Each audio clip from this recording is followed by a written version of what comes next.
Guinéennes, Guinéens, mes chers compatriotes, ce 2 octobre, nous célébrons ensemble un moment historique, le 66e anniversaire de l'indépendance de notre chère patrie.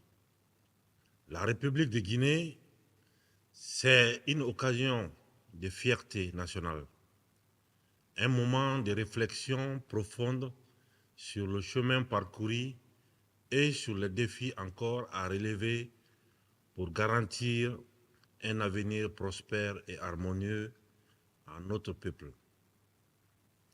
Cette date ravive en nous une fierté patriotique intense. En tant qu'État souverain, elle nous rappelle aussi notre engagement de bâtir une nation fraternelle, réconciliée et épanouie, reposant sur les valeurs cardinales de paix, d'unité et de cohésion nationale. En ces jours mémorables, je rends un vibrant hommage aux acteurs et compagnons de l'indépendance de notre pays, ainsi qu'à toutes les personnalités politiques qui ont été à l'avant-garde du combat pour la liberté, l'autodétermination et la dignité des peuples d'Afrique. Je tiens également à saluer les forces de défense et de sécurité pour les sacrifices qu'elles consentent chaque jour davantage pour la défense de notre intégrité territoriale et pour la valorisation de notre drapeau partout où elles sont appelées à servir pour préserver la paix dans le monde. Cette année, le thème de la commémoration de notre indépendance, s'inspirer du passé pour construire le futur ensemble. La Guinéenne rend hommage à la femme guinéenne. Elle est à l'honneur car depuis 1958, les femmes guinéennes sont en première ligne dans la conquête de notre souveraineté et dans la construction de notre État. Sans leur courage et leur détermination, la Guinée ne serait pas ce qu'elle est aujourd'hui. Pour notre pays, elles resteront toujours le phare et la référence. Leurs luttes passées inspireront les actions d'aujourd'hui et celles de demain. Ce 2 octobre 2024 est autant une célébration de notre indépendance que de la reconnaissance de leur rôle crucial dans l'édification de notre État. Leur détermination et leur engagement inébranlable continuent de marquer notre histoire et de tracer la voie pour les générations futures. S'inspirer du passé pour construire le futur ensemble, c'est promouvoir leur accès aux ressources économiques, à l'éducation et aux formations professionnelles, afin de renforcer leur autonomie et leur contribution au développement économique du pays. C'est dans ce cadre que nous avons créé en 2023 par décret l'Agence nationale pour l'autonomisation des femmes. Nous avons également mis en place un fonds d'appui à l'autonomisation et l'entrepreneuriat des femmes, destiné à financer des projets dirigés par des femmes et à leur fournir des microcrédits pour les aider à lancer ou développer leur activité économique. Des programmes de formation, d'accompagnement ont été lancés pour soutenir les femmes entrepreneurs.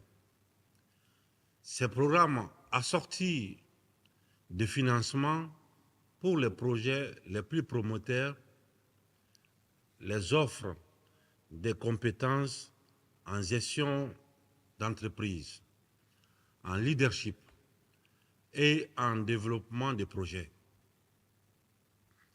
Le gouvernement a également soutenu des projets de développement communautaire dirigés par des femmes, notamment la construction de marchés, des centres de formation et d'autres infrastructures qui bénéficient directement aux femmes et aux familles. En outre, le gouvernement a collaboré avec des organisations non gouvernementales et des agences internationales pour financer des programmes visant à améliorer la condition des femmes, notamment dans le domaine de la santé, de l'éducation et de l'autonomisation économique. Ces différentes initiatives qui seront poursuivies et renforcées témoignent de notre engagement à améliorer les conditions de vie des femmes et à promouvoir leur participation active au développement économique et social du pays. Le gouvernement mettra un accent particulier sur l'éducation, la santé reproductive, l'éradication des violences basées sur le genre et l'autonomisation économique des femmes.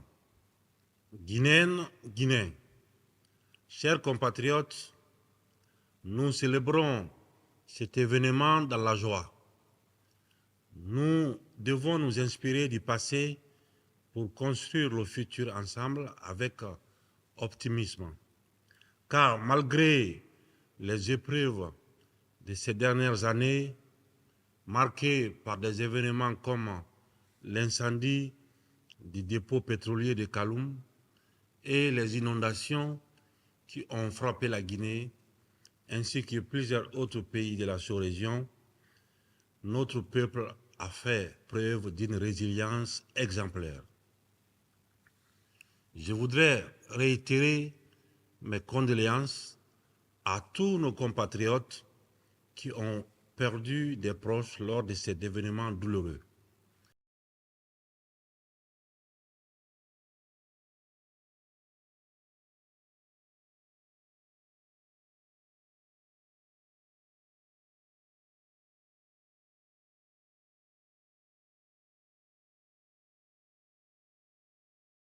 S'inspirer du passé pour construire le futur ensemble, c'est se rappeler la solidarité, le patriotisme et la détermination qui ont animé nos héros et héroïnes de l'indépendance et permis la conquête de notre souveraineté nationale et internationale pour bâtir une nation réconciliée avec elle-même. Aujourd'hui, notre responsabilité est de poursuivre l'œuvre de nos héros de l'indépendance et d'en préserver l'héritage. C'est en s'inspirant de leur détermination et de leur amour pour notre nation que nous devons bâtir une Guinée prospère, unie et résolument tournée vers l'avenir. La fête du 2 octobre est non seulement un moment de commémoration, mais aussi un rappel constant que notre liberté n'a pas de prix. Les jeunes générations doivent toujours se souvenir que leur responsabilité est de maintenir ces flambeaux allumés, avec la même ardeur que ceux qui nous ont précédés. S'inspirer du passé pour construire le futur ensemble, c'est également créer les conditions de vivre ensemble. Nous ne pourrons pas construire une Guinée forte sans la réconciliation de toutes ses filles et de tous ses fils. Nous devons tourner la page des divisions et des querelles intestines pour bâtir ensemble un avenir commun. Comme nous y sommes engagés depuis le 5 septembre 2021, nous avons organisé les assises nationales et des journées de concertation sur l'ensemble du territoire national. Nous avons eu pour ambition de redonner l'espoir à chaque Guinéen, de construire des ponts entre les filles et fils du pays. Ces rencontres spécifiques avec les femmes, les jeunes, les personnes âgées, les agriculteurs, les opérateurs économiques, les acteurs politiques et l'ensemble des corps constitués de l'État ont permis d'apaiser et de faciliter les relations entre gouvernants et gouvernés et d'enrichir nos réflexions en vue d'actions collectives fructueuses pour le développement économique, social, politique et culturel dans la paix et la sérénité. La mise en œuvre entamée des recommandations issues de ces assises et des différentes concertations nationales viendra à terme apporter davantage de vitalité à nos institutions et raffermir notre gouvernance dans tous les domaines. C'est en ce sens que nous avons œuvré pour le rétablissement dans leurs droits de 2000 ménages déguerpis dans la zone de Kapororaï et de Kipé 2 en favorisant l'acquisition d'un nouveau domaine où ils pourront se réinstaller. C'était l'une des recommandations des conclusions des assises nationales, mais c'était aussi un engagement personnel d'essuyer les larmes de ses compatriotes qui aspiraient à cette réhabilitation depuis 1998. Cette fois, dans les vertus du dialogue, guide notre politique étrangère dans la promotion de la paix, tant au niveau sous-régional que continental et mondial. En ce sens, la Guinée réaffirme son attachement à l'intégration économique du continent comme voie privilégiée pour réduire la vulnérabilité de nos États et entend œuvrer à la consolidation des institutions africaines. Elle reprend toute sa place dans le concert des nations et continuera à jouer un rôle de premier plan dans les organisations internationales africaines. Guinéennes, Guinéens, chers compatriotes, notre histoire est riche en enseignements, en défis et en espoir dans notre marche vers la construction d'un développement équilibré. Les nombreuses perturbations liées aux difficultés économiques mondiales, liées entre autres aux variations climatiques, ont profondément marqué l'évolution socio-économique de notre pays, affectant les secteurs vitaux, les revenus de nos exportations, ainsi que nos capacités d'investissement. Malgré ce contexte difficile, des acquis importants ont été réalisés grâce au dynamisme du monde rural, du secteur privé et des services publics. Ces acquis se traduisent notamment par tous les travaux engagés et toute initiative prise depuis le 5 septembre 2021 pour maintenir les intérêts du pays au cœur du développement et garantir la redistribution équitable des ressources minières de la Guinée, tout en favorisant les investissements étrangers. Les ressources minières de la Guinée doivent profiter à toutes les filles et à tous les fils du pays, car la Guinée appartient à tous ses enfants. Et il y a de notre devoir d'assurer que chacun trouve sa place dans cette grande marche vers la stabilité et la prospérité. L'émergence du secteur minier, illustrée par le projet Simandou, constitue à cet effet un espoir réel pour une transformation positive de la structure économique de notre pays. Le développement des infrastructures pour ce projet a été une priorité stratégique. C'est le lieu de rendre hommage aux jeunes, aux femmes et aux anciens dont la détermination, le pragmatisme et la sagesse ont fortement contribué à cette performance. Simandou est le projet de l'espoir et de la prospérité qui va contribuer à améliorer considérablement le bien-être de la population. Le programme de développement socio-économique hautement stratégique bâti autour de ces projets, dénommé Simandou 2040, remplira un rôle moteur pour la prospérité future de la Guinée.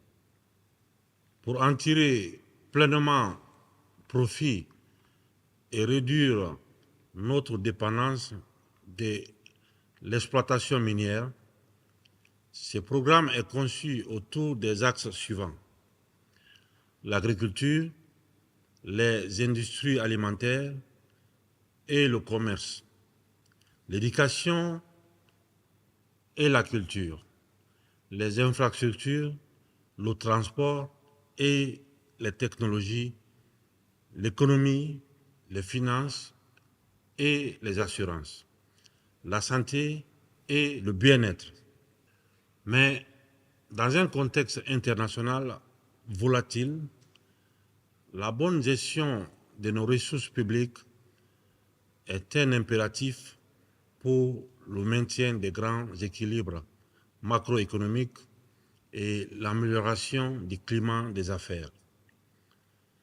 La qualité de notre gouvernance économique en vue de la refondation de notre État renforce davantage la confiance de nos partenaires au développement, auxquels j'exprime ma reconnaissance pour la constance et l'efficacité de leur soutien. La lutte contre la corruption, dans laquelle nous nous engageons plus que jamais dans toutes les sphères de la vie économique, politique et sociale, est essentielle pour accroître l'efficacité des dépenses publiques et améliorer les performances de notre système économique. C'est pourquoi, au niveau de la justice, nous avons pris des mesures fermes pour lutter contre la corruption. La justice doit être le socle sur lequel se fonde la confiance de notre peuple. Je réitère mon engagement inébranlable à défendre ces principes fondamentaux pour notre développement. Malgré toutes les tentatives de chantage politique, comme je l'ai toujours dit, dans la lutte contre la corruption, ma main ne tremblera jamais. L'application rigoureuse des recommandations formulées par les institutions et organes de contrôle économique renforcera l'efficacité de nos actions de développement. Guinéennes, Guinéens, chers compatriotes, depuis notre arrivée, nous avons œuvré pour un renforcement significatif des services sociaux de base, notamment dans les domaines de la santé, de l'éducation et de l'accès à l'eau potable. La construction d'établissements sanitaires et la rénovation des centres de santé à travers tout le pays illustrent notre volonté d'apporter des soins de qualité aux populations. Même dans les zones les plus reculées, nous avons également entrepris de moderniser nos hôpitaux et d'assurer un accès aux soins universels. Ces efforts se poursuivront pour accroître l'offre de soins. Le renforcement de l'accès à l'eau potable fait également partie de nos priorités. Des infrastructures hydrauliques ont été construites ou réhabilitées dans plusieurs localités afin d'améliorer l'approvisionnement en eau, un facteur essentiel pour le développement humain et économique. L'éducation, qui représente l'avenir de nos enfants, demeure également un pilier fondamental pour le développement de notre société. Nous avons investi massivement dans la construction de nouvelles écoles, l'amélioration des infrastructures existantes et la formation des enseignants.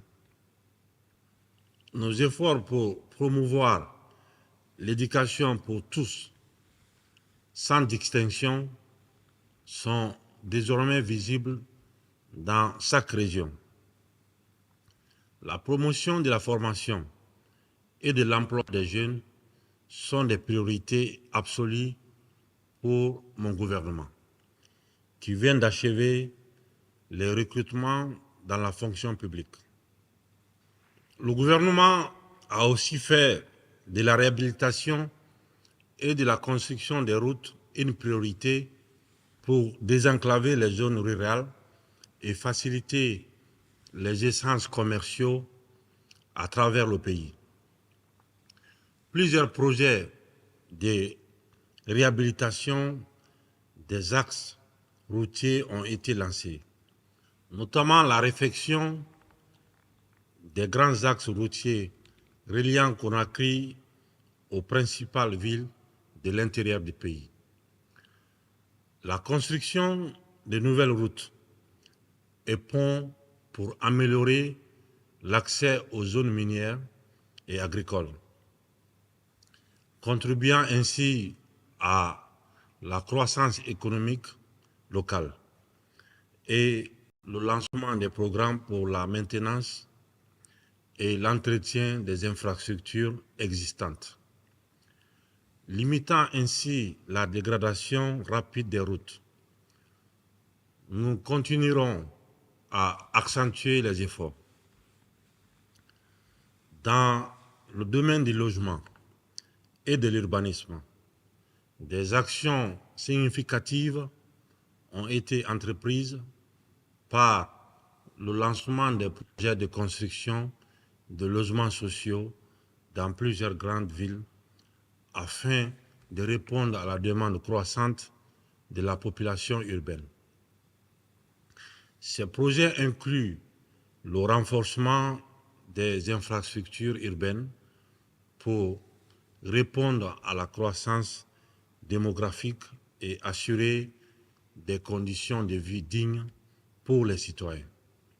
La valorisation du capital humain, levier principal du développement, se concrétisera par la mise en œuvre d'actions prioritaires en faveur du système éducatif, telles que la construction d'infrastructures scolaires et universitaires, en particulier à travers le programme Simandou Academy, ainsi que le renforcement des stratégies visant à réduire les disparités, notamment celles liées au genre. Nous poursuivrons également l'amélioration de la fourniture d'électricité, tout en mettant un accent particulier sur les infrastructures routières. La construction et l'aménagement des pistes rurales et d'ouvrages d'art dans toute la région. Autant d'impératifs pour consolider le processus de décentralisation. Chers compatriotes, nous devons entretenir notre sens élevé de patriotisme et cultiver davantage la fraternité, la solidarité et le vivre ensemble pour concrétiser notre ambition commune de bâtir une nouvelle Guinée. J'exprime ma profonde gratitude aux pays amis, aux partenaires techniques et financiers et à toutes les communautés étrangères dont le soutien constant renforce notre mouvement déterminé vers le développement. Aux Guinéens vivant en Guinée et ceux établis à l'étranger, je renouvelle ma reconnaissance pour l'immense contribution à la construction de notre patrie. Je vous exhorte à rester mobilisés et engagés pour la réussite de cette refondation. L'avenir de notre pays dépend de notre capacité à transformer les défis en opportunités. Je suis convaincu qu'avec l'appui de chacun d'entre vous, la Guinée brillera non seulement le berceau de la liberté africaine, mais aussi comme un modèle de développement et de prospérité. Je suis convaincu que si nous restons unis, si nous faisons preuve de patience, de tolérance et de respect mutuel, notre nation sortira renforcée de cette période. La Guinée que nous léguerons aux générations futures sera une Guinée de paix, de prospérité et de progrès. Ensemble, nous pouvons écrire cette nouvelle page de notre histoire.